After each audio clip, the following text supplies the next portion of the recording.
पहले सत नहीं था, असत भी। आज हम लोग वैदिक संस्कृति के बारे में थोड़ी जानकारी हासिल कर लें। वैदिक संस्कृति, वैदिक कल्चर, वैदिक कल्चर भारत में हड़प्पा संस्कृति के बाद जिस संस्कृति का विकास हुआ उसे वैदिक संस्कृति के नाम से जानते हैं। और वैदिक संस्कृति का समय जो है वो 1500 बीसी से लेकर के 600 बीसी तक बताया जाता है। और वैदिक संस्कृति को दो भागों में बांटते हैं। इसको समझने के लिए ऋग्वैदिक काल का अर्थ 1500 बीसी से लेकर के 1000 साल बीसी तक, और दूसरा है आपका उत्तर वैदिक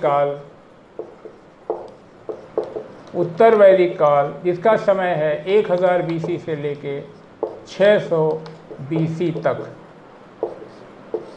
ठीक, ये बात हो गई इसके समय की कि Vedic culture, the term Veda, Sanskrit word Veda का अर्थ क्या होता है? जिसका अर्थ होता है नॉलेज, ज्ञान। नॉलेज मतलब जानना। वेद संस्कृत शब्द है जिसका अर्थ होता है जानना। वैदिक सभ्यता जिसे हम आर्य सभ्यता के नाम से भी जानते हैं, और भारतीय सभ्यता को एक तरीके से आर्य सभ्यता के रूप में ही जाना जाता है। अब प्रश्न ये है कि ऋग्वैदिक काल में आर्य आए कहाँ से? सबसे पहले प्रश्न तो ये उठता है कि वैदिक काल के निर्माता आर्य थे, तो आर्य का अर्थ क्या है? आर्य का अर्थ होता है, आर्य संस्कृत शब्द है जिसका अर्थ है श्रेष्ठ, कुलीन, उच्च कुल में जन्मा हुआ। अ नोबल मैन, ये एग्जाम में आता है। Arya denotes a noble man, Sanskrit का शब्द है। आर्य कहाँ से आए, इस बात को लेकर के विद्वानों में मतभेद है। एक मत ये है कि आर्य आल्प्स पर्वत के पूर्वी क्षेत्र से आए। आर्य जो है आल्प्स पर्वत के पूर्वी क्षेत्र से आए, और जिसे आज यूरेशिया के नाम से जाना जाता है। और मैक्स मुलर साहब कहते हैं कि आर्य मध्य एशिया से आए।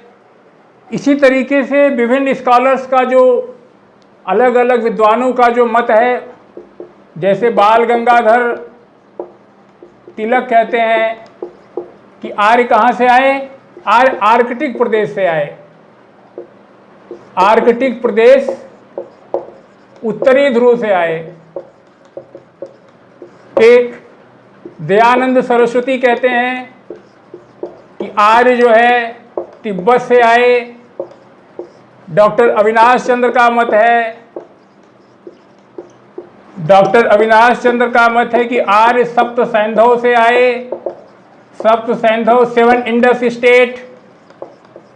इसी तरीके से पंडित गंगानाथ झा बताते हैं, कि आर्य ब्रह्मर्षि देश से आए। यानी आर्यों का जो होमलैंड था, होमलैंड कहाँ था आर्यों का, तो इस विषय पे अलग अलग विद्वानों के मत हैं। बाल गंगाधर तिलक कहते हैं कि आर्य उत्तरी ध्रुव से आए, आर्कटिक प्रदेश से। दयानंद सरस्वती कहते हैं नहीं, तिब्बत से आए। डॉक्टर अविनाश चंद्र कहते हैं कि ये सप्त सैंधव, 7 इंडस स्टेट से आए। गंगानाथ झा कहते हैं कि ये ब्रह्मर्षि देश इनका होमलैंड है।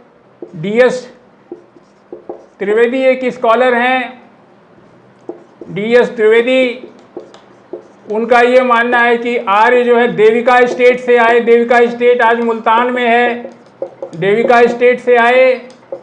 भारतीय संस्कृति के निषाद पाश्चात्य विद्वान मैक्स मुलर साहब का मत है कि आर्य मध्य एशिया उनका होमलैंड था, वहीं से यहाँ आए। इसी तरीके से विलियम जोन्स साहब कहते हैं कि नहीं, आर्य तो यूरोप से आए।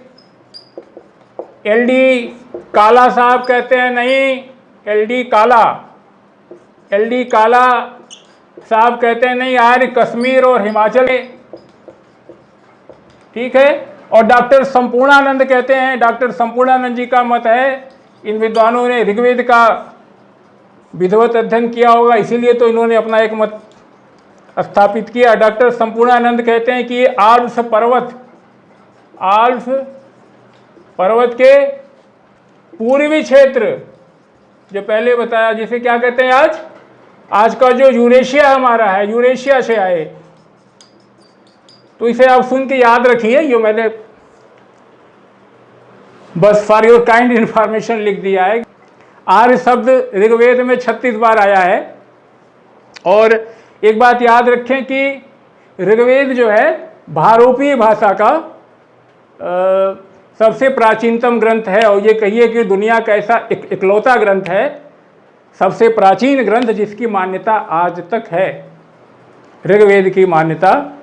और इस पे अभी भी लोग इसको पढ़ रहे हैं, समझ रहे हैं।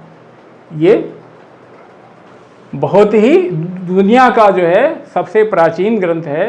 ये हमारी भारतीय आर्य संस्कृत, हिंदू संस्कृत कहिए, सनातनी संस्कृत कहिए, उसकी शुरुआत है, उसका आधारभूत है, उसकी जड़ें इसी जो है वैदिक साहित्य और वैदिक संस्कृति में हैं। अभी जान लें, जो वैदिक साहित्य की बात होती है तो वैदिक साहित्य में क्या आता है? वैदिक साहित्य में 5 चीज़ें आती हैं। एक तो आपके चारों वेद हो गए, ऋग्वेद, यजुर्वेद, सामवेद, अथर्ववेद।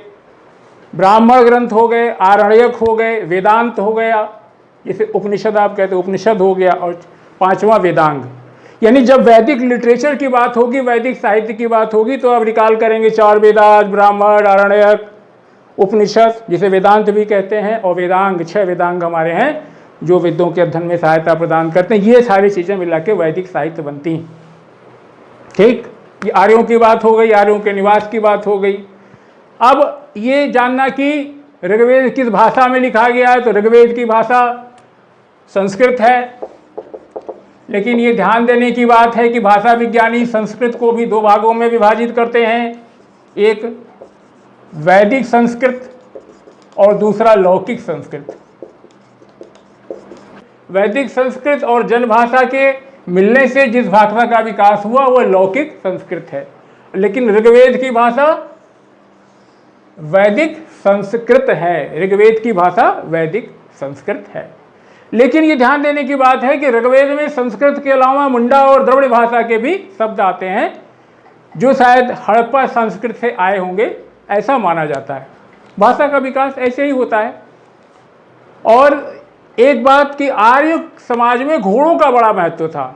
आर्यों के विजय में घोड़े और रथ, ये इन चीज़ों का बड़ा महत्व था। अगर घोड़ों को देखें हम, तो घोड़ों का साक्ष्य हमें जो है काला सागर और यूराल्प पर्वत के, काला सागर और यूराल्प पर्वत के क्षेत्र में 6000 साल ईसा पूर्व से हमें जो है घोड़ों के साक्ष्य मिलने लगते हैं कि लोग घोड़े को पालते थे। और यूराल क्षेत्र में 60,000 से ज़्यादा हॉर्सेस के बोन्स मिले हैं, और ये 3000 साल ईसा पूर्व के हैं।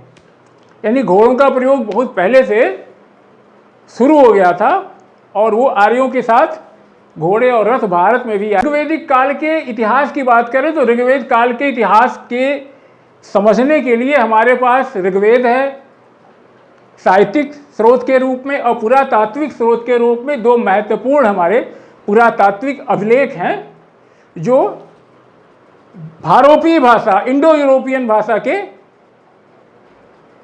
प्राचीनतम अभिलेख, जिन्हें आप कह सकते हैं सबसे प्राचीन अभिलेख हैं। और उसमें सबसे महत्वपूर्ण है इराक में स्थित 1600 ईसा पूर्व का कसाइट अभिलेख, जिसे कसित अभिलेख के नाम से भी जाना जाता है। इससे हमें ये पता चलता है कि ईरानी आर्यों की एक शाखा भारत में आई थी। तो मध्य एशिया से चले आर्य ईरान आए, ईरान से ही आर्यों की एक शाखा पूर्वी अफगानिस्तान, पाकिस्तान और भारत के पंजाब और हरियाणा राज्य में आए। आर्य पहले आपको पता है कि सप्त सिंधु प्रदेश में आकर के बसे, उनको अपना ठिकाना बनाया, सप्त सिंधु प्रदेश कहते हैं उसे। तो हम 2 पुरातात्विक साक्ष्यों की बात कर रहे थे। तो पहला हमने बताया कि 1600 ईसा पूर्व का इराक में स्थित कासाइट या कस्सीत का अभिलेख है, जिससे ईरानी आर्य भारत आए थे, इसकी जानकारी हमको मिलती है। और दूसरा महत्वपूर्ण अभिलेख है 1400 ईसा पूर्व का है, जिससे कि हम बोगाजकोई अभिलेख या कहीं मितन्नी अभिलेख, मित्तानी अभिलेख भी मिलता है। तो याद रखिएगा, बोगाजकोई, मितानी एक ही है। और ये अभिलेख ये कस्सीत के बाद का और 1400 ईसा पूर्व का है, ये सीरिया में मिला है। ये बोगाजकोई और मितन्नी या मित्तानी का जो अभिलेख है ये सीरिया से है, इराक, कस्सीत इराक से था। ये बोगाजकोई याद रखिएगा, बोगाजकोई ये आता है एग्जाम में, आ चुका है, मेरा भी मुकाबला हुआ इससे। बोगाजकोई, मितानी ये 1400 साल ईसा पूर्व का है, ये सीरिया से मिला है। इसकी विशेषता ये है कि इसमें उस समय के जो हित्ती राजा सुबिलिम्मा थे और मितन्नी राजा जिसे क्या कहते हैं, मतिउजा नाम था उनका, हाँ मतिउजा। तो हित्ती राजा सुबिलिम्मा और मितन्नी राजा मितिउजा के बीच एक संधि हुई थी, उसके साक्षी के रूप में हमारे ऋग्वैदिक देवताओं इंद्र, वरुण, मित्र और नासत्य को साक्षी के रूप में प्रस्तुत किया गया है। और इसका महत्व इस कारण से भी है कि इसका उल्लेख ऋग्वेद में भी है, जिससे कि हमें इतिहास बनाने में मदद मिलती है। और ऋग्वेद काल में आप जानते हैं कि ऋग्वेद में 10 मंडल 10 भाग हैं और 1028 सूक्ताज हैं और 10,552 मंत्र हैं।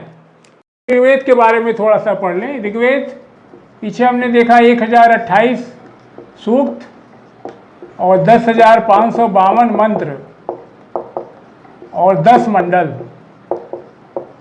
ये ऋग्वेद में 1028 सूक्त, 1028 सूक्ताज, 10,552 10552 मंत्र और 10 मंडल में ऋग्वेद विभाजित है। बाद के जो वेद हैं, यजुर्वेद, सामवेद, अथर्ववेद, इनकी रचना इसके काफ़ी बाद हुई। ये उत्तर वैदिक काल में बाकी जो 3 वेद हैं उनका समय जाता है। ऋग्वेद का विषय क्या है? तो ऋग्वेद का विषय बताया कि इसमें उस समय के देवताओं जैसे इंद्र, अग्नि, वरुण, मरुत आदि की प्रार्थना की गई, स्तुतियाँ हैं। स्तुति किसको प्रिय नहीं होती, हमारे देवताओं को भी प्रिय है। उसी तरीके ये स्तुतियाँ हैं बेसिकली। और इसकी रचना किसने की? रचना इसकी विभिन्न गोत्र ऋषियों और श्रेष्ठाओं ने की है। अब बताया ये देवताओं की स्तुतियाँ हैं, प्रार्थना है। और ऋग्वेद में कुल 10 मंडल हैं, पहला, दूसरा, तीसरा ये मंडल। और इसके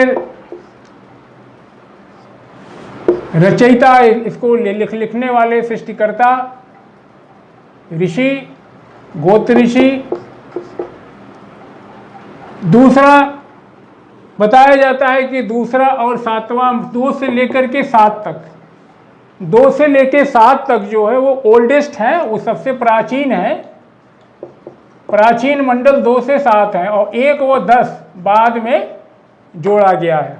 तो अगर हम 2 से देखें तो दूसरे मंडल का संबंध है गृतसमद ऋषि से, गृतसमद। तीसरा विश्वामित्र, चौथा वामदेव, 5वां अत्रि ऋषि, 6वां भारद्वाज, 7वां कौन है? वशिष्ठ जी, वशिष्ठ। 8वां हमारे कण्व व अंगिरस। 9वां अंगिरस व अन्य। और 10वां जो बाद में जोड़ा गया, विमादा, इंद्रा, सची, श्रद्धा, कामायनी आदि। तो ये ध्यान देने की बात है कि पहला और 10वां बाद में जोड़ा गया। पहला भी लिख दूं, पहले के लिखने वाले में मधुछंदा और मेघातिथि पहला का मधुछंदा और मेघा तिथि और 10वां ये विमादा इंदिरा सची श्रद्धा कामायनी आदि, ये बाद में लिखेगी। ये सबसे अंत में बताया जाता है कि ये बाद के हैं। 2, 3, 4, 5, 6, 7 ये प्राचीन है। एक तीसरे मंडल में ही गायत्री मंत्र का उल्लेख है, जिसमें सविता देवी सूर्य की प्रार्थना की गई है। गायत्री मंत्र का उल्लेख यही है। यानी कभी आता है गायत्री मंत्र की रचना किसने की है, तो विश्वामित्र जी ने की है, स्पष्ट रही है। गायत्री मंत्र जानते हैं ना, ओम भूर्भुवः स्वः तत्सवितुर्वरेण्यं भर्गो देवस्य धीमहि धियो यो नः प्रचोदयात्, यही गायत्री मंत्र है। इसकी रचना विश्वामित्र जी ने की थी। एक बात और इसमें याद रखिएगा कि विश्वामित्र जी ने इसकी रचना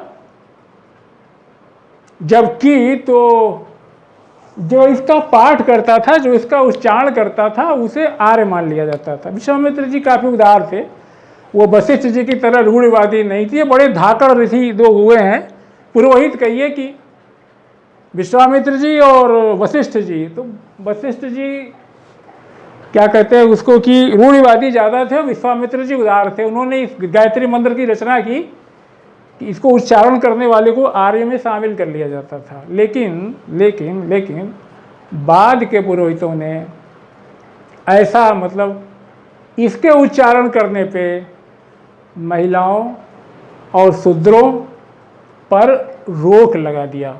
ये रही गायत्री मंत्र की बात। वामदेव ये कृषि संबंधी प्रक्रियाओं का वर्णन, कृषि संबंधी प्रक्रियाओं का वर्णन जो है ये चौथे मंडल में मिलता है। इसके सृष्टिकर्ता, इसके दृष्टा वामदेव जी हैं। एक बार परीक्षा में आया था, ये लिख दिया था कि ऋग्वेद के चौथे मंडल में कृषि संबंधी प्रक्रियाओं का वर्णन किया गया है, कुछ और नरेशन दे करके। इससे संबंधित ऋषि का नाम है वामदेव, अत्रि, भारद्वाज, वशिष्ठ।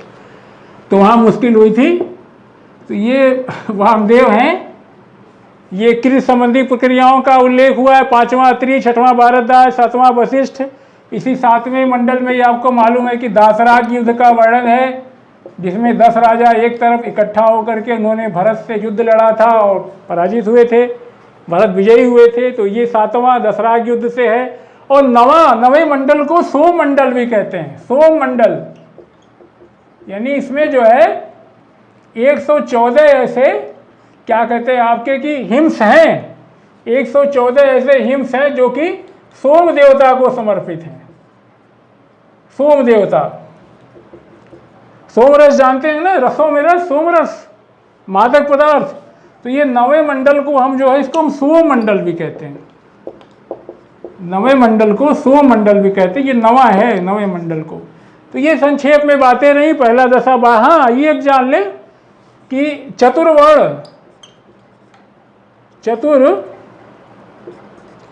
चौथा वर्ण और शूद्र शब्द इसी 10वें मंडल में के पुरुष सूक्त में आया है। यानी पहली बार शूद्र शब्द का उल्लेख, ब्राह्मण क्षत्रिय वैश्य 3 वर्ण तो होते थे, चतुर्वर्ण का सिद्धांत जो है यहाँ 10वें मंडल में अमेंडमेंट के द्वारा बाद में इसको ऐड किया गया। इसका संबंध ऋग्वेद के 10वें मंडल से है। ये मोटी बातें आप याद रखेंगे। मंडल के बारे में हो गई।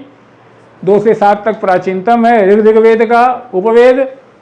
आयुर्वेद है, ऋग्वेद का जो उच्चारण करता था उसे होता या होत्र कहते थे। इसी तरह से जो यजुर्वेद का उच्चारण करता था उसे क्या कहते थे, अधवर्यु उसे कहते थे, अधवर्यु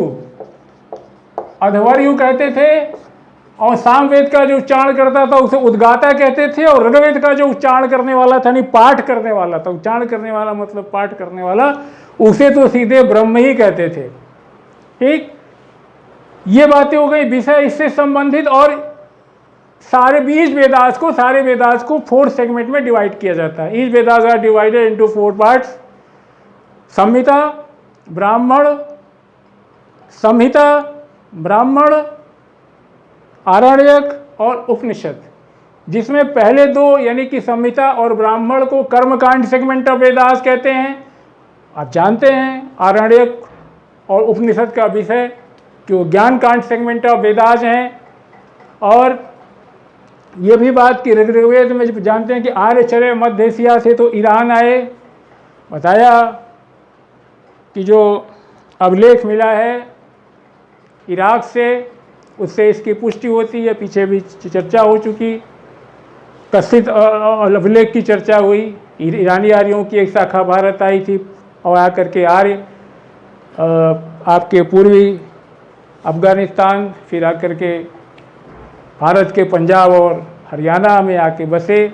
आर्यों का मुख्य ठिकाना सप्त सैंधो बना। अफगानिस्तान में ऋग्वेद की अफगानिस्तान की 4 नदियों का वर्णन ऋग्वेद में है। यही वो सप्त सैंधव का क्षेत्र था जहां आर्य आकर के पहली बार बसे। ऋग्वेद में अफगानिस्तान की 4 नदियों, जिसमें क्रुमु, कुभा, गोमती और सुवस्तु, जो आज की स्वात नदी का आप सुने होंगे, तालिबानियों का सुने होंगे ना काफ़ी, स्वात नदी की घाटी, उसी को सुवस्तु कहते थे पहले। और कश्मीर में एक नदी आई जिसका जिक्र हुआ है, और क्या नाम है उसका, मरुदवृद्धा। और सप्त सैंधो प्रदेश जिसे कहते हैं, लैंड ऑफ 7 रिवर्स, जिसका उल्लेख हुआ है ऋग्वेद में, उसमें 7 का नाम है सरस्वती, विपाशा, पुरुषणी, वितस्ता, सिंधु, सुतुद्री और असाकिनी। ये 7 नदियां हैं। सरस्वती, विपाशा, विपाशा किसको कहते हैं? विपाशा आज की ब्यास है, आज की ब्यास है विपाशा।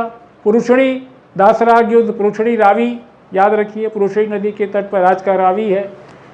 वितस्ता क्या है? वितस्ता चंद्रगुप्त आपने पढ़ा होगा, था ना इसकी झेलम, वितस्ता का उल्लेख बहुत आया होगा, पढ़ा होगा आपने।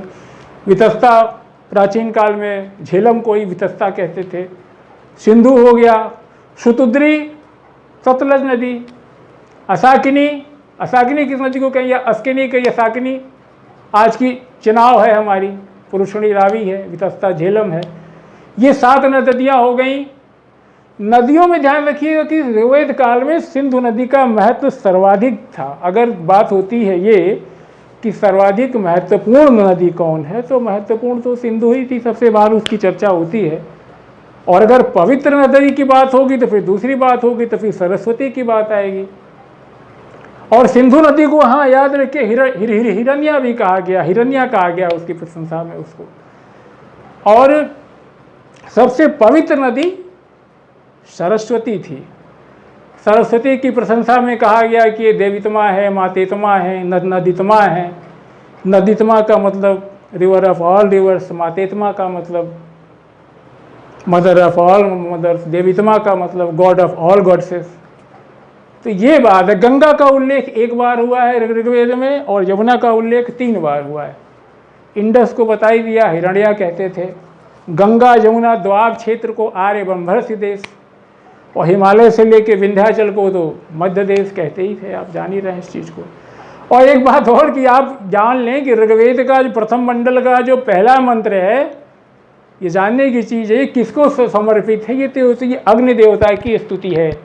पहला जो मंत्र है ऋग्वेद का प्रथम मंडल, oldest known book of the world, और हमारे संस्कृत का बिल्कुल शुरुआती आधार, वो पहला मंत्र जो है वो अग्नि महाराज को, अग्नि देवता को समर्पित है।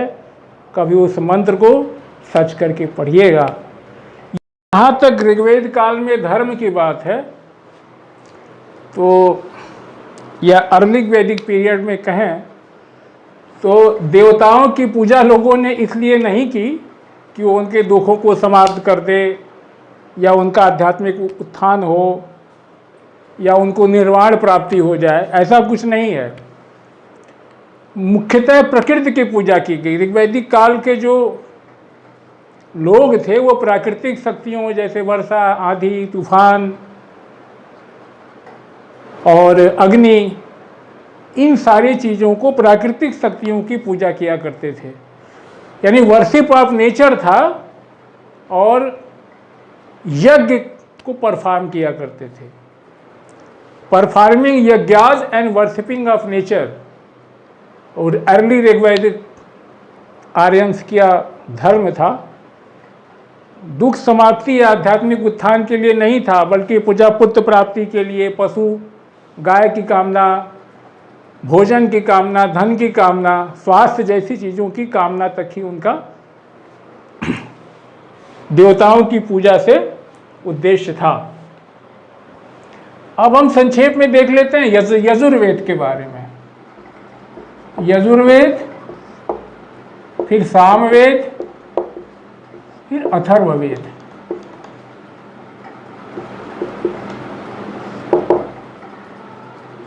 थोड़ा थोड़ा सा चर्चा कर ले इस पे। यजुर्वेद, यजुर्वेद, यजु का अर्थ है यज्ञ। यजुर्वेद जो है यज्ञ की विधियों, यज्ञ और बलि, यज्ञ और बलि से संबंधित मंत्र ये यजुर्वेद में है, और ये गद्य और पद्य दोनों में है। और यजुर्वेद को दो भागों में विभाजित किया गया है, कृष्ण यजुर्वेद और क्या कहते हैं, शुक्ल यजुर्वेद। यजुर्वेद को दो भागों में विभाजित करते हैं, कृष्ण यजुर्वेद और शुक्ल। ये यजुर्वेद की खास बात यह है कि ऋग्वेद पद्य में था, यजुर्वेद हमारा जो है गद्य और पद्य दोनों ही, गद्य और पद्य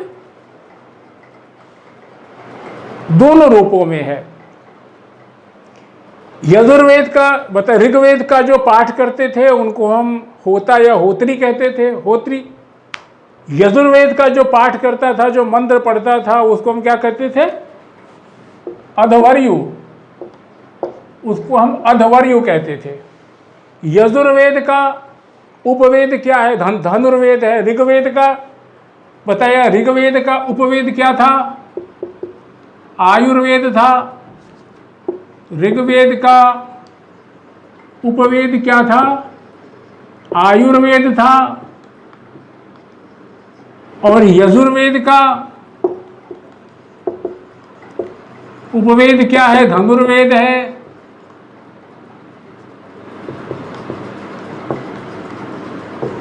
इसी तरीके से हमारे सामवेद का उपवेद गंधर्ववेद है, और अथर्ववेद का उपवेद शिल्पवेद है। तो बात कर रहे थे कि यजुर्वेद गद्य और पद्य दोनों रूपों में मिलता है। यजुर्वेद के दो भाग हैं, कृष्ण यजुर्वेद और शुक्ल यजुर्वेद। यजुर्वेद का पाठ करने वाले को अधवर्यु कहते थे। उपवेद इसका धनुर्वेद है।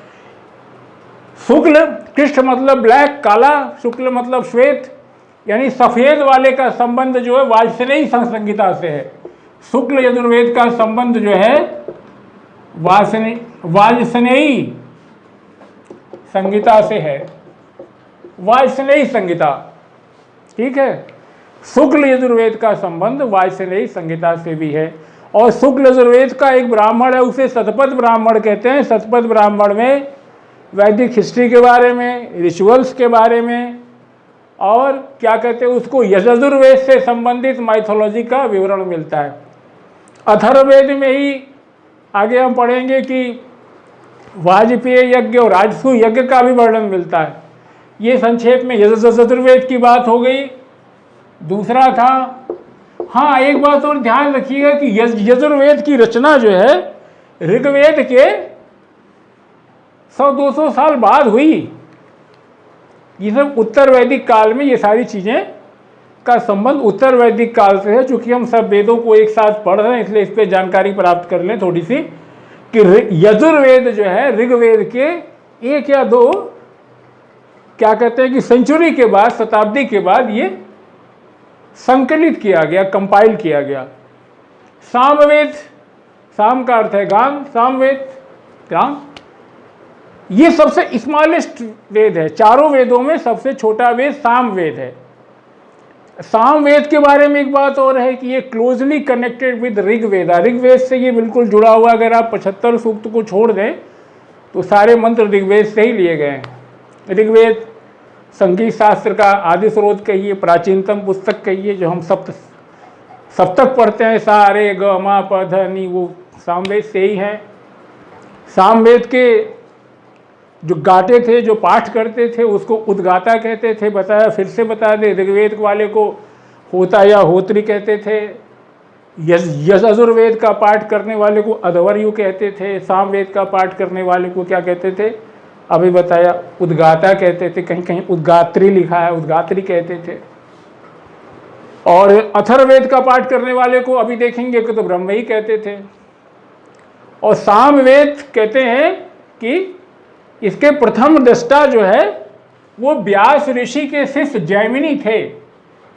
प्रथम दृष्टा इसके व्यास ऋषि के पुत्र जैमिनी थे। क्या लिखूं? जैमिनी थे। अब चौथे वेद अथर्ववेद की बात कर लें। अथर्ववेद का नाम जो है अथर्वा ऋषि हुआ करते थे। अथर्वा ऋषि के नाम पे इसका नाम अथर्ववेद पड़ा। चारों वेदों में चौथा क्रम है। अच्छा हाँ, ऋग्वेद, यजुर्वेद और सामवेद, इन तीनों को मिलाकर के वेद त्रयी कहते हैं। यानी अथर्ववेद को अगर आप बाहर कर देंगे, ऊपर के तीनों वेदों को ले लेंगे, ऋग्वेद, यजुर्वेद, सामवेद, तो उसको वेद त्रयी कहते हैं। कई बार ये परीक्षाओं में पूछा, वेद त्रयी है, ये 3 दे देगा, ये 3 दे देगा। ये तो ध्यान रखिएगा, अथर्ववेद को बाहर कर देंगे तो ऋग्वेद, यजुर्वेद, सामवेद को वेद त्रयी कहते हैं। अथर्ववेद की बात, अथर्ववेद की विषय वस्तु क्या है? अथर्वा ऋषि के नाम पे पड़ा। एक बात और जानने की है कि कभी कहता है ब्रह्मवेद है, ऋग्वेद, यजुर्वेद, सामवेद, तो याद रखिएगा अथर्ववेद का एक नाम ब्रह्मवेद भी है। इसे ब्रह्मवेद भी कहते हैं। इसकी विषय वस्तु है, इसमें जो है वशीकरण मंत्र, जादू टोना और भूत प्रेत आदि के बारे में चर्चा की गई है। और खास करके आप देखेंगे तो यही नहीं, इसमें विभिन्न रोगों के औषधियों और उसके निदान के बारे में भी बड़ी सुंदर चर्चा है। यानी अगर कोई भूत प्रेत, जादू, टुटकना, इस तरीके से ऊपरी शक्तियों से मनुष्य को कोई कष्ट है तो उसका निवारण कैसे किया जाए, और विभिन्न व्याधियों और औषधियों के बारे में भी सुंदर चर्चा अथर्ववेद में है। ये अथर्ववेद का विषय। अथर्ववेद का उपवेद क्या है तो बताया शिल्पवेद है। इसका पाठ करने वाले को क्या कहते थे तो सीधे ब्रह्म ही कहते थे। बात हो गई। अथर्ववेद का एक ब्राह्मण है जिसे गोपथ ब्राह्मण कहते हैं। अथर्ववेद के ब्राह्मण को क्या कहते हैं? क्या कहते हैं? गोपथ ब्राह्मण। अथर्ववेद के ब्राह्मण को कहते हैं गोपथ ब्राह्मण। ये चर्चा हो गई। और काशी का सबसे प्राचीनतम वर्णन अथर्ववेद में आता है। ये एक छोटी सी जानने, राजा परीक्षित का नाम आपने सुना होगा, जिन्हें मृतलोक का देवता कहा जाता है। उनका भी वर्णन सबसे पहले अथर्ववेद में आता है। एक और महत्वपूर्ण चीज़ क्या आपने पढ़ा होगा कि सभा और समिति प्रजापति की दो दुहिताएँ थीं, पुत्रियाँ थीं। सभा समित प्रजापति की 2 पुत्रियाँ थीं। ये भी वर्णन अथर्ववेद में मिलता है। ये संक्षेप में, बहुत संक्षेप में अथर्ववेद की बात हो गई। अब चारों वेद के बाद हम पढ़ते हैं ब्राह्मण ग्रंथ के बारे में। ब्राह्मण ग्रंथ, उसके बाद हमारे हैं आरण्यक, फिर है उपनिषद, फिर है जिन्हें हम वेदांत भी कहते हैं, और फिर हम पढ़ेंगे वेदांग। 6 हैं। पहले ब्राह्मण ग्रंथों के बारे में देखते हैं। ब्राह्मण ग्रंथ गद्य में लिखे गए हैं। इनका मूल उद्देश्य ये था कि वैदिक जो मंत्र हैं, जो सूक्त दिए गए हैं, उनकी व्याख्या करना और धार्मिक अनुष्ठानों के बारे में विशद रूप से वर्णन कर देना, जिससे वो आसानी से समझ में आ सकें। यह संक्षेप में कहें कि ब्राह्मण ग्रंथों का उद्देश्य था कि वैदिक हमारे जो ग्रंथ जो वेद हैं, वेदों की विशिष्ट व्याख्या करना। ब्राह्मण ग्रंथ गद्य में लिखे गए हैं। वैदिक ग्रंथों की विशिष्ट व्याख्या करना, या जो सूक्त प्रयोग हुए हैं वो जो क्लिष्ट थे उनको व्याख्या करके आसान कर देना और धार्मिक अनुष्ठानों का विशद वर्णन कर देना, यही ब्राह्मण ग्रंथ का काम है। और ऐसा कहा जाता है कि इसके रचयिता याज्ञवल्क्य मुनि थे। ब्राह्मणों में अगर आप देखेंगे तो ऐतरेय ब्राह्मण, जैमिनी ब्राह्मण है, और कौशितकी ब्राह्मण। ऐतरेय और कौशितकी ब्राह्मण बताया था, ऋग्वेद का ब्राह्मण है। ऐसे कई ब्राह्मण है। आरण्यक, इसका मतलब होता है मूलतः ये ब्राह्मण ग्रंथों की परिशिष्ट हैं। आरण्यक को जो हम ब्राह्मण ग्रंथों की परिशिष्ट कहते हैं। ये ब्राह्मण ग्रंथों की परिशिष्टि हैं आरण्यक, इसको आप ध्यान रखिए। और आरण्यक मतलब होता है वन, यानी वन में बैठ करके वन में जाने के कारण इसका नाम से आरण्यक पड़ा। वहाँ पे जा करके जो जीवन के रहस्यवादी सिद्धांत हैं कि भाई मनुष्य का या हमारा जीवन कैसे हुआ, मृत्यु कैसे होगी, मृत्यु के बाद कहाँ जाना है, ये जीवन क्या है, जीवन जन्म हमारा क्यों होता है, मृत्यु क्यों होती है, मृत्यु के बाद आदमी कहाँ जाता है, क्या पुनर्जन्म होता है, ये सारी जो जीवन से जुड़ी हुई जो रहस्यवादी बातें हैं, जो दार्शनिक चिंतन है, ये सब वन में जाकर के करने के कारण इसका नाम आरण्यक पड़ा। उपनिषद की बात जहाँ तक है, उपनिषद का अर्थ है समीप बैठना, गुरु के मास्टर के समीप स्टूडेंट का जाकर के बैठना। उपनिषद वह विद्या जो गुरु के समीप बैठ के अर्जित की जाती है उसे उपनिषद कहते हैं। इसमें क्या होता है, इसमें ब्रह्म और आत्मा से संबंधित दार्शनिक चिंतन किया जाता है। उपनिषदों में बताया कि जो ब्राह्मण और संहिता ये कर्मकांड सेगमेंट ऑफ वेदास हैं और उपनिषद और आरण्यक ये ज्ञान कांड ऑफ वेदास हैं। तो उपनिषद वह विद्या है जिसमें कि गुरु के समीप बैठकर सीखी जाती है, शिष्य ब्रह्मा और आत्मा के संबंध में दार्शनिक चिंतन करता है।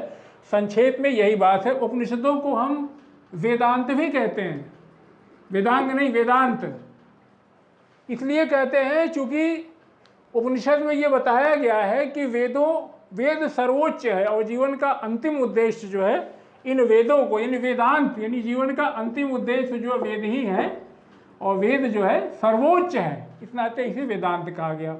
वेदांग की बात कर लेते हैं। वेदांग 6 हैं, 6 वेदांग हैं। शिक्षा, कल्प, व्याकरण, ज्योतिष, छंद और निरुक्त। पहला क्या है, शिक्षा है, दूसरा कल्प है, तीसरा क्या है, व्याकरण है, चौथा ज्योतिष है, पांचवा छंद है, छठवां निरुक्त है। शिक्षा का संबंध ये कि उच्चारण की विधि से है कि वैदिक मंत्रों का उच्चारण कैसे शुद्ध ढंग से किया जाए। शिक्षा का मतलब यही है कि वैदिक मंत्र जो है उनके उच्चारण की विधि क्या हो, शुद्ध उच्चारण कैसे किया जाए, यही इनका उद्देश्य है। कल्प क्या है, कल्प का संबंध वैदिक यज्ञों के नियम से है। व्याकरण वेदों का मुख है, यानी शब्दों का यथार्थ ज्ञान कैसे प्राप्त होगा, ये तो व्याकरण से ही प्राप्त होगा ना। व्याकरण को वेदों का मुख कहा गया और निरुक्त को वेदों की आत्मा कहा गया है।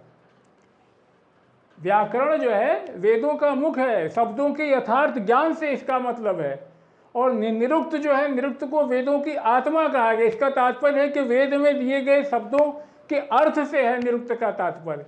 और इसका आप जानते होंगे कि निरुक्त से महर्षि यास्क इसी से संबंधित है। महर्षि यास्क नाम याद रखिएगा इनका है। निरुक्त महर्षि यास्क और व्याकरण अष्टाध्यायी का नाम आपने सुना होगा। अष्टाध्यायी की रचना किसने की है, पाणिनि ने की है। इसी तरीके से छंद शास्त्र पिंगल ऋषि हैं। ज्योतिष शास्त्र की रचना लगध मुनि, ज्योतिष शास्त्र की रचना जो है लगध मुनि ने की है। निरुक्त महर्षि यास्क। पाणिनि व्याकरण से संबंधित जानते हैं, पाणिनि का अष्टाध्यायी है। तो हम कल्प की बात कर रहे थे। कल्प का संबंध किससे था, यज्ञों के नियम से था। व्याकरण का संबंध शब्दों के यथार्थ ज्ञान से था। ज्योतिष का संबंध धार्मिक अनुष्ठानों के समय से है। आप पूजा पाठ कराते हैं तो पूछते हैं ना, पंडित जी हवन कब करा लें, यज्ञ कब होगा, पारण कब करना है, कब जो है साहित्य कब है, विवाह का समय कब है। ये धार्मिक अनुष्ठान समय से कराए जाएं, ये जिम्मेदारी ज्योतिष की थी और ज्योतिष शास्त्र की थी। क्योंकि ऐसा माना जाता है कि अगर धार्मिक अनुष्ठान सही समय से किए जाते हैं तभी वो फलदायी होते हैं। और छंद क्या है, छंद वेदों का आवरण है। छंद के भीतर भी तो भाव रहते हैं, छंद वेदों का आवरण है। वैदिक मंत्रों के समुचित पाठ की सुरक्षा करना। जो वैदिक मंत्र हैं उनके पाठ की सुरक्षा करना, ये छंद का काम था। छंद शास्त्र से, छंद सूत्र आपने पढ़ा होगा, ये पिंगल ऋषि हैं, छंद शास्त्र से संबंधित पिंगल ऋषि हैं, उन्होंने पे पुस्तक लिखी। निरुक्त बताया गया वेदों की आत्मा, इसका तात्पर्य वेद में दिए गए शब्दों के अर्थ से है। सत्यमेव जयते, ये जो मुंडकोपनिषद से लिया गया है, ये कहाँ से लिया गया है? मुंडकोपनिषद से लिया गया है। इसी तरीके से तमसोमा ज्योतिर्गमय अस्तोमा सद्गमय, तमसोमा ज्योतिर्गमय, अगर ये कभी आ जाए कहाँ से लिया गया है, तो ये बृहदारण्यक उपनिषद से लिया गया है।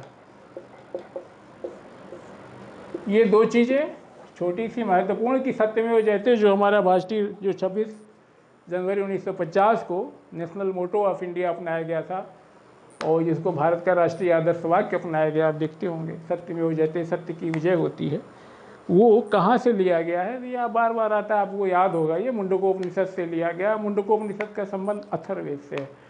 और तमसोमा ज्योतिर्गमय ये मूल रूप से एक हमारा उपनिषद है, बृहदारण्यक उपनिषद से लिया गया है। ये संक्षेप में बात हो गई। और अब हम देखेंगे सामाजिक स्थिति और आर्थिक राजनीतिक स्थिति के बारे में।